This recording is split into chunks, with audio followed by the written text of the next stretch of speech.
Alors que les efforts diplomatiques pour résoudre la crise à la frontière entre l'Ukraine et la Russie se poursuivront dans le cadre du format de Normandie entre Européens de l'Ouest et Russes, le président américain Joe Biden a déclaré qu'il allait bientôt déployer l'armée américaine pour renforcer la présence de l'OTAN dans la région.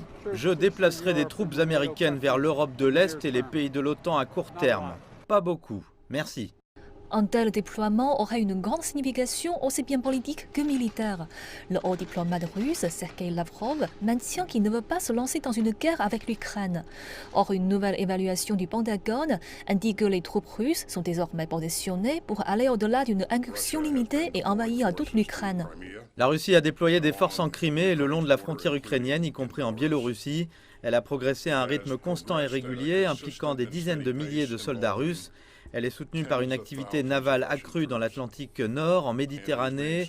Bien que nous ne pensions pas que le président Poutine ait pris la décision finale d'utiliser ses forces contre l'Ukraine, il a clairement maintenant cette capacité et de multiples options s'offrent à lui.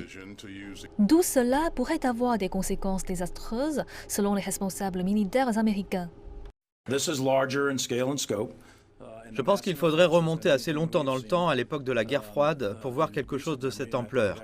Et si la guerre devait éclater à une échelle et une ampleur pareille, la population civile souffrirait énormément. Mais le président ukrainien Volodymyr Zelensky a critiqué l'administration Biden pour ses allégations inquiétantes, affirmant qu'elle provoquait une panique inutile dans son pays. Je pense, et j'en ai parlé avec le président, que la politique doit être équilibrée.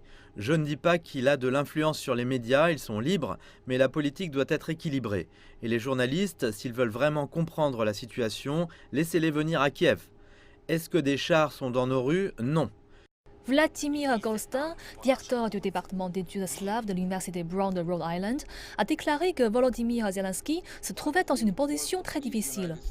Une part de lui veut plaire aux États-Unis et aggraver la situation, mais quand les États-Unis s'emballent, il prend peur. Son public prend peur. Alors il calme le jeu à juste titre. Mais malheureusement, les États-Unis exploitent l'Ukraine depuis 2014. Ce sont les faits. Et désormais, ils utilisent l'Ukraine pour le Trumpgate, la procédure de destitution. Ils utilisent l'Ukraine pour construire l'OTAN et ils continueront à le faire. Le reste du monde devrait donc écouter l'Ukraine et faire pression sur les États-Unis pour qu'ils se calment. La diplomatie n'a jusqu'à présent pas permis de résoudre l'impasse à la frontière russo-ukrainienne. Lundi, les tentatives de décrispation se tiendront aux Nations Unies, où les États-Unis affronteront la Russie au Conseil de sécurité.